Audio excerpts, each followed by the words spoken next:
এমন সুরত, এমন হাল এবং এমন পরিণতি, এও কি সম্ভব?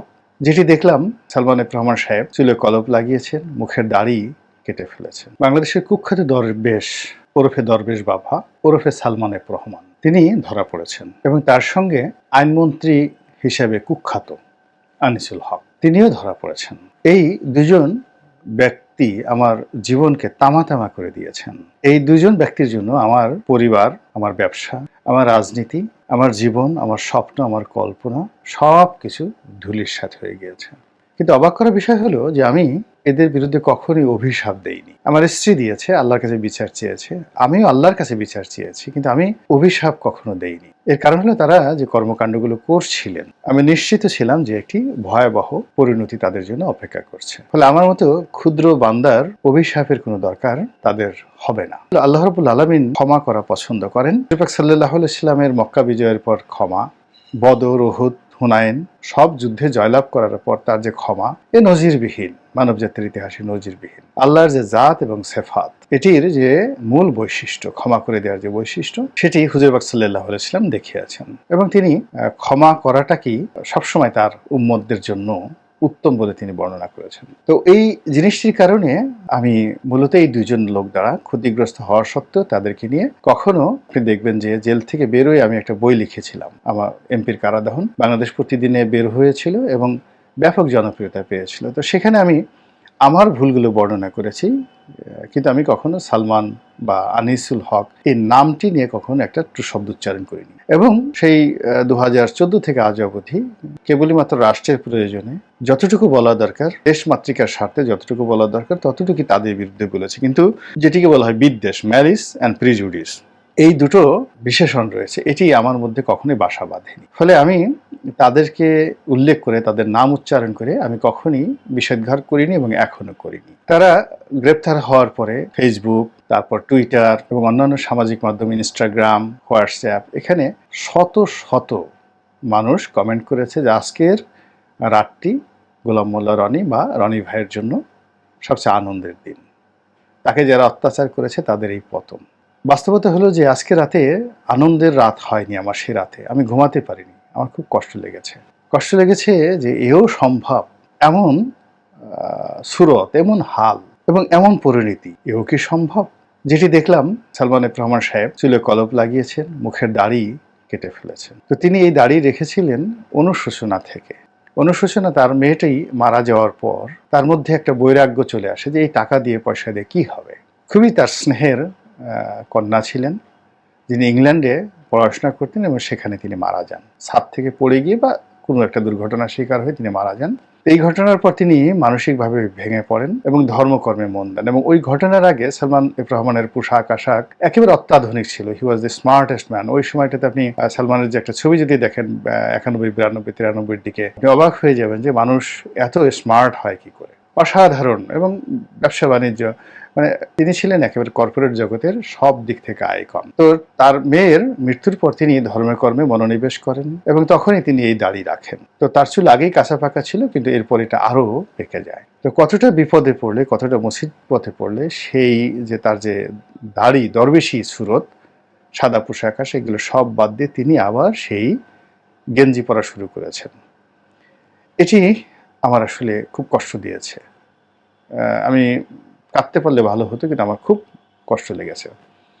দ্বিতীয়ত, আনিসুল হকের বাবা, যেহেতু আমার আইনের ছাত্র, আইনের ব্যাকগ্রাউন্ড, তো তিনি বাংলাদেশের যে ক্রিমিনোলজি, আইন বিজ্ঞান এবং ক্রিমিনাল প্র্যাকটিসে তিনি বাংলাদেশের সবচেয়ে বড় লয়ার ছিলেন এবং বঙ্গবন্ধু হত্যা মামলাটা তিনি পরিচালনা করেছেন। আনিসুল হকের বাবা আনিসুল হক সেখানে সহযোগিতা করেছেন এবং যেদিন এই মামলার রায় হলো, সিরাজুল হক সেদিন কেঁদেছিলেন এবং তিনি আওয়ামী লীগ থেকে তিনি বহিষ্কৃত হয়েছিলেন বা তিনি পদত্যাগ করেছিলেন এবং এরশাদের মামলা যখন তিনি নিলেন তখন আওয়ামী লীগের সঙ্গে তার সম্পর্ক নষ্ট হয়ে গেল। তিনি আওয়ামী লীগের বঙ্গবন্ধুর একেবারে ঘনিষ্ঠ জন ছিলেন, কিন্তু তারপরও পেশাগত কারণে তিনি চলে গিয়েছিলেন এবং তিনি এই যে আওয়ামী লীগ থেকে চলে যাওয়ার পর আবার বঙ্গবন্ধু হত্যা মামলা পরিচালনা করার জন্য তাকে আনা হয়েছিল এবং তিনি সেদিন অঝরে কেঁদেছিলেন এই মামলার যখন রায় হলো, সিরাজুল হক।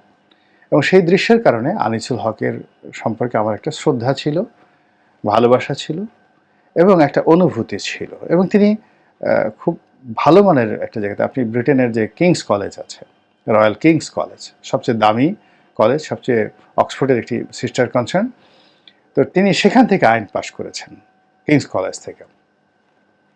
তো কাজেই তিনি যখন আমার বিরুদ্ধে সালমানের আইনজীবী হিসেবে নিম্ন আদালতে গেলেন, আমি শুনি নাই, আমি তখন যাকে বলে পুলিশ কাস্টডিতে ছিলাম। তিনি অকথ্য ভাষায়, অশ্লীল ভাষায় আমাকে নিয়ে যে সকল কথাবার্তা বলেছেন কোর্টে দাঁড়িয়ে, আমার স্ত্রী অঝরে সেদিন কেঁদেছিলেন এবং তিনি অভিশাপ দিয়েছিলেন। কিন্তু আমি যেহেতু শুনিনি, আমি তাকে কখনো অভিশাপ দেইনি। তো জেল থেকে বেরোনোর পর আমি উমরা করতে যাচ্ছিলাম।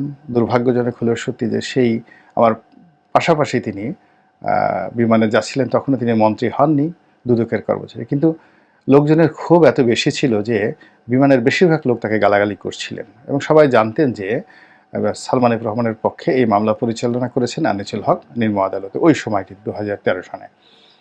তো আমি তখন সংসদ সদস্য, সব মানুষ, প্লেনের লোক বলতে গেলে তাকে সবাই মারতে আসছিল। তখন প্লেনের স্পেশাল সিকিউরিটি করে তাকে ঘেরাও করে রাখা হয়েছিল একটা পর্দাটা নিয়ে বিজনেস ক্লাসে।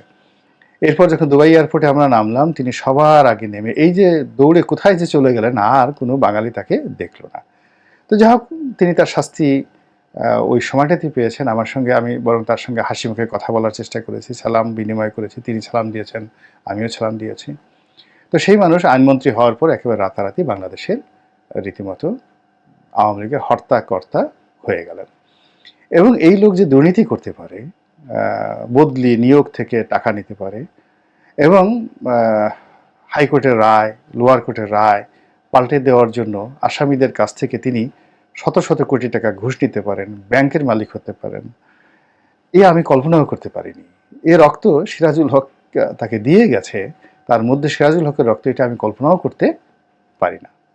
তো যাই হোক, তাকে নিয়ে আমি খুব হতাশ ছিলাম, কিন্তু তিনি গ্রেপ্তার হয়েছেন, তার যে পরিণতি, এটিও আমি মেনে নিতে পারি না। আমার এক ভাগ্নে সিএমএম কোর্টে ছিলেন, বেশ বড় পদে, অতিরিক্ত সিএমএম হিসেবে ছিলেন। তো তিনি একদিন বাসায় এসে আমাকে বললেন যে, মামা, জীবনের কিছু চাই না, আমি কোর্টে বসে থাকব, এই আইনমন্ত্রী কামরুল এবং আনিসুল হক আমার কোর্টে আসামি হিসেবে আসবে এবং আমি সেই দৃশ্যটা দেখব, এটাই আমার স্বপ্ন, আমার আর কিচ্ছু দরকার নেই।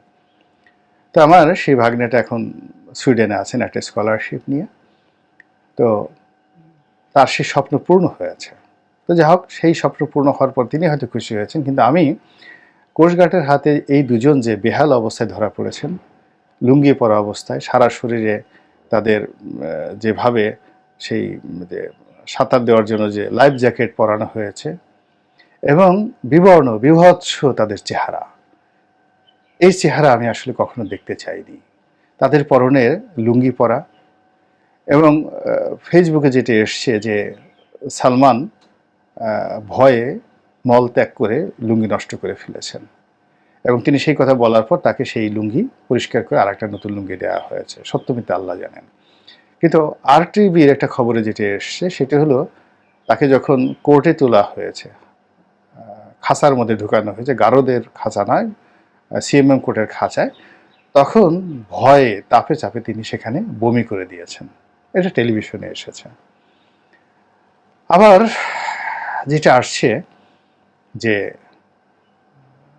তিনি এবং আনিসুল হক, তো তাকে চেনা জানে যেহেতু তিনি দাড়ি কামিয়ে ফেলেছেন, তিনি যে সালমান এফ রহমান এটা কোস্টগার্ড চিনতে পারেনি, তো আনিসুল হককে চিনতে পেরেছে। আনিসুল হককে ধরা হয়েছে এবং তাকে যখন ছেড়ে দেওয়া হচ্ছে তখন তিনি নাকি, অর্থাৎ আনিসুল হক নাকি বলেছে যে সেই হলো সালমান এফ রহমান এবং সেই তাকে ধরিয়ে দিয়েছে। এগুলো অনেক সময় গুজব হয়, মিথ্যা হয়, যা হয়, কিন্তু এই কথাগুলো আলোচনা হচ্ছে, যেটি সালমানের জন্য এবং আনিসুল হকের জন্য মানে ভীষণ রকম অবমাননাকর। এবং এই দুইজন লোকের যে করুণ পরিণত হলো, বাংলাদেশে মীর জাফর, তারপরে জগৎ শেঠ, এদের বংশধরদেরকে যেভাবে এখনো পর্যন্ত অভিসম্পাদ দেওয়া হয়, আগামী দিনে বেক্সিমকো, সালমান, এই বংশের সাথে কেউ আত্মীয়তা করতে চাইবে না, এদেরকে কেউ দেখতে চাইবে না। এদের সারা জীবনের অর্জন কিয়ামত পর্যন্ত তাদের জন্য অভিশাপের বিষয়বস্তু হয়ে গেল। আমি আসলে এই জিনিসগুলো কখনো চাইনি, এতে আনন্দিত হওয়ার কিছু নাই। আমি শুধুমাত্র বলছি যে হে আল্লাহ, বাংলার জমিনে যেন এইরকম সালমান এবং এইরকম আনিসুল হক পয়দা না হয়। কোনো মায়ের জঠর যেন এদেরকে ধারণ না করে, কোনো পিতার ঔরর যেন এদেরকে পয়দা না করে, বাংলার আলো বাতাস যেন এদের নিঃশ্বাস প্রশ্বাস থেকে মুক্ত থাকে। আর যারা বড় হবেন তাদের মন ও মস্তিষ্কে যেন একজন সালমান হওয়ার কিংবা একজন আনিসুল হকার ইচ্ছা না জাগে। আর আমরা যারা সবাই দেখছি এদের যে পরিণতি হলো, আল্লাহ রাব্বুল আলামিন এই অবমাননাকর এই বিভৎস পরিণতি থেকে দুনিয়া এবং আখিরাতে আমাদের সবাইকে রক্ষা করুন, হেফাজত করুন।